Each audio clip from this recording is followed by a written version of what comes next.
नमस्कार दोस्तों, मैं आप सभी का स्वागत करता हूं अपने चैनल ज्ञानपुर में। आज आप सभी के लिए लेकर आया हूं बहुत ही महत्वपूर्ण क्वेश्चंस जो भारत के आर्थिक नियोजन से संबंधित हैं। आइए देखते हैं इन प्रश्नों को। पहला क्वेश्चन है कि नीति आयोग किस प्रकार की संस्था है? ये संविधानोत्तर प्रकार की संस्था है ये। दूसरा क्वेश्चन पूछता है कि आर्थिक नियोजन किस सूची का विषय है? बहुत सारे एग्जाम में पूछ लेता है कि जो आर्थिक नियोजन की सूची का विषय है क्या है, तो समवर्ती सूची का ये विषय है आर्थिक नियोजन।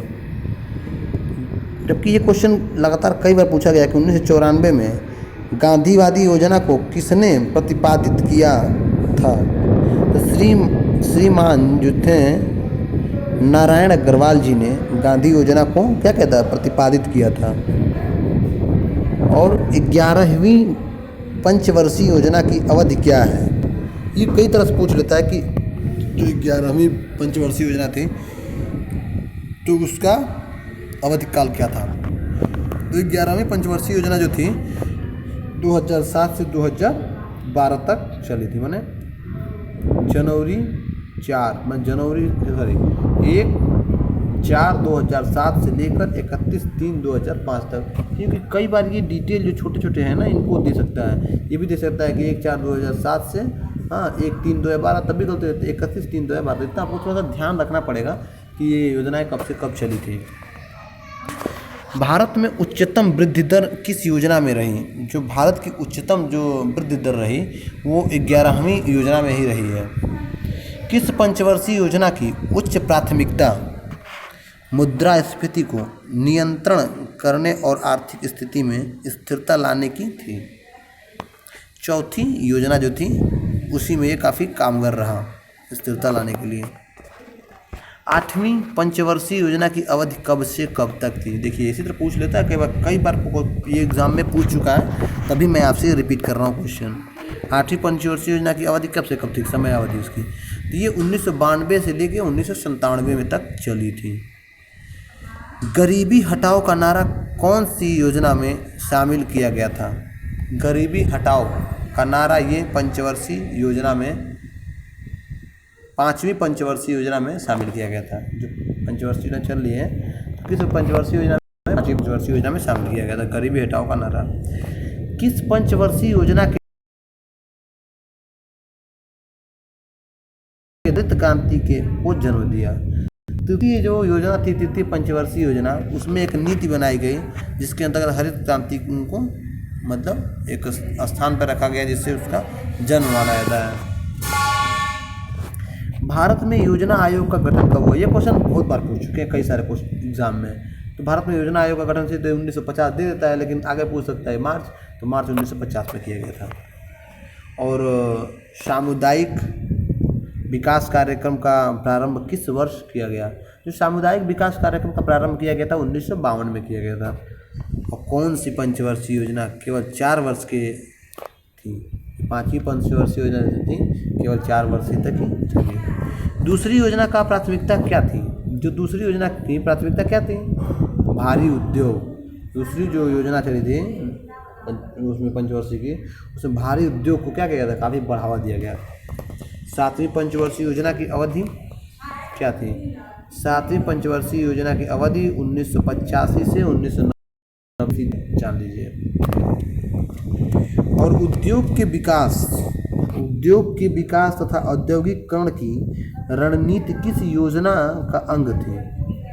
दूसरी योजना की ये अंग थे। किस पंचवर्षीय योजना में भारत की कृषि वृद्धि दर सर्वाधिक रही? चौथी पंचवर्षीय योजना में भारत जो कृषि दर थी काफ़ी डेवलप कर गई थी, तो चौथी पंचवर्षीय में सबसे अधिक थी। खादी एवं ग्रामीण उद्योग आयोग की स्थापना किस पंचवर्षीय योजना के अंतर्गत की गई थी? जो खादी उद्योग है, जो खादी ग्रामीण उद्योग था जिसमें सूत काटना, सूत के कपड़े बनाना, ये सब चीज़ दूसरी पंचवर्षीय योजना में ही सब थी ये। और 7वीं पंचवर्षीय योजना का प्रारूप करने का श्रेय किसे जाता है? जो 7वीं पंचवर्षीय योजना का जो भी श्रेय जाता है इसको किसको जाता है? रामकृष्ण हेगड़े। रामकृष्ण एक हेगड़े जी थे, उन्हीं को क्या जाता है? 7वीं पंचवर्षीय योजना का सारा श्रेय जाता है। आत्मनिर्भरता किस योजना का मुख्य उद्देश्य था? आत्मनिर्भरता, आप अपने पे आत्मनिर्भर हो, सेल्फ स्टैंड बने, ये आत्मनिर्भरता सातवीं पंचवर्षीय योजना का मुख्य उद्देश्य था। द्वितीय पंचवर्षीय योजना का प्रारूप किसने तैयार किया था? जो द्वितीय पंचवर्षीय योजना का प्रारूप, जैसे वो हेगड़े जी ने किसका लिया था?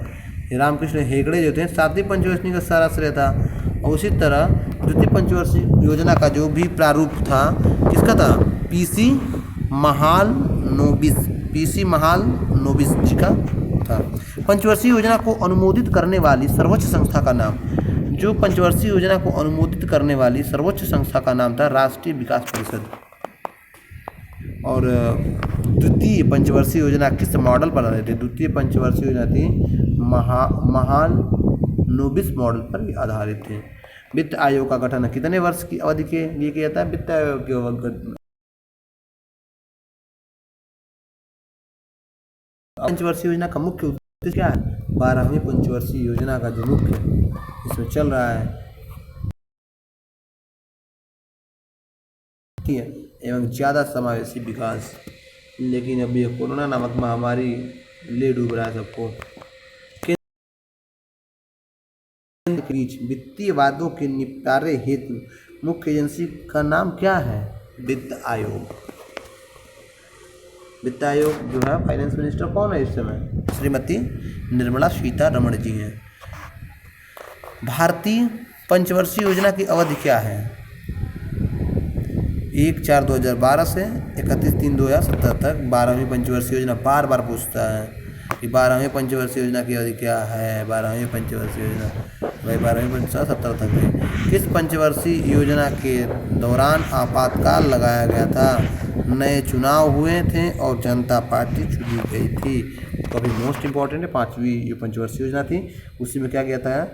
आपात लगा था इंदिरा जी के द्वारा और चुनाव हुए थे और जनता पार्टी उसमें चुनी गई थी।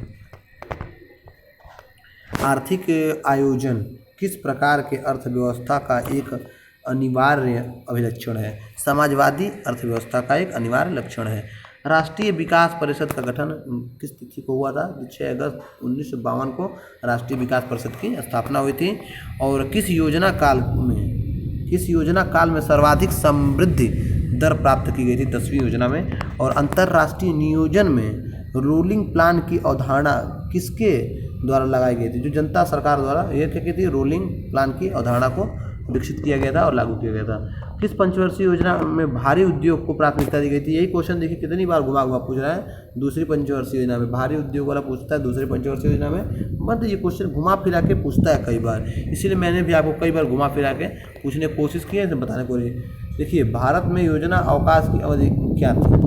जो नहीं कहते हैं कि 4 ही वर्ष रही, जो भारत में योजना अवकाश अवधि 1966 से 1969 तक ये अवकाश की अवधि रही। 20वीं क्या है? 34 क्वेश्चन नंबर है कि 20 सूत्रीय आर्थिक कार्यक्रम प्रथम बार किस वर्ष प्रारंभ किया गया? 1975 में प्रारंभ किया गया था। 11वीं पंचवर्षीय योजना का मुख्य उद्देश्य समष्टि आर्थिक वृद्धि। और किस पंचवर्षीय योजना के अंतर्गत समाज के समाजवादी ढांचे को स्थापना का संकल्प लिया गया कि हम करके रहेंगे? द्वितीय पंचवर्षीय योजना में कौन सी योजना अनावृष्टि और 2 युद्धों के कारण प्रभावित हुई? तीसरी पंचवर्षीय योजना थी, काफ़ी प्रभावित रही। अनावृष्टि तो इसमें हुई थी और युद्ध भी पाकिस्तान के साथ लगभग इधर छिड़ उड़ गया था। प्रथम वित्त आयोग के अध्यक्ष हैं केसी नियोगी जो हैं प्रथम वित्त आयोग के अध्यक्ष बने थे। तृतीय पंचवर्षीय योजना का मुख्य उद्देश्य क्या था? तृतीय पंचवर्षीय का मुख्य उद्देश्य यही था कि आत्मपोषित विकास, आत्मनिर्भर हो जाए, आत्मपोषित अपने आप पे विकास करें। चौथी पंचवर्षीय योजना को क्या कहा जाता है? गाडगिल योजना। चौथी पंचवर्षीय योजना कहते हैं गाडगिल योजना कहते हैं। अर्थव्यवस्था के विकास के लिए केंद्रीकृत नियोजन सर्वप्रथम कहाँ अपनाया गया था? पूर्व सोवियत संघ में अपनाया गया था। भारत में योजना अवधि में कितनी बार अवकाश आया था? 3 बार आया था। आर्थिक विकास परिषद का अध्यक्ष कौन है? प्रधानमंत्री। नीति आयोग का गठन किस वर्ष किया गया था? 2015 में नरेंद्र मोदी जी की सरकार में नीति आयोग का गठन किया गया था। नीति आयोग का प्रथम मुख्य कार्यकारी अधिकारी किसे ने सिंधुश्री खुल्लर को। सर्वोदय योजना का प्रारूप किसने तैयार किया गया? जो सर्वोदय योजना थी, सर्वोदय योजना, इसका प्रारूप जयप्रकाश नारायण जी के द्वारा तैयार किया गया था। और ये मेरा लास्ट क्वेश्चन था, सर्वोदय का जो योजना आयोग तैयार किया गया था जयप्रकाश नारायण के द्वारा। और हाँ, आपसे रिक्वेस्ट एक छोटा सा है, अगर वीडियो मेरा आपको अच्छा लगे तो मेरे चैनल को सब्सक्राइब कीजिए, वीडियो को लाइक कीजिए, दोस्तों के साथ शेयर कीजिए, क्योंकि थोड़ा सा आप कर लिए सब्सक्राइब कर देंगे उससे थोड़ा सा मेरे को क्या होता है ना कि आत्मबल मिलता है। अगर आप सब्सक्राइब ज़्यादा करते हैं मेरे को, मैं आप सभी से वादा करता हूँ, आप सभी के बीच में मैं अच्छे से अच्छे और अच्छे तरीके से मैं आपको क्वेश्चन लाने के लिए एकदम बाध्य हो जाऊँगा। इसी के साथ आप सभी को हम नमस्कार करते हैं, आदाब करते हैं। जय श्री राम।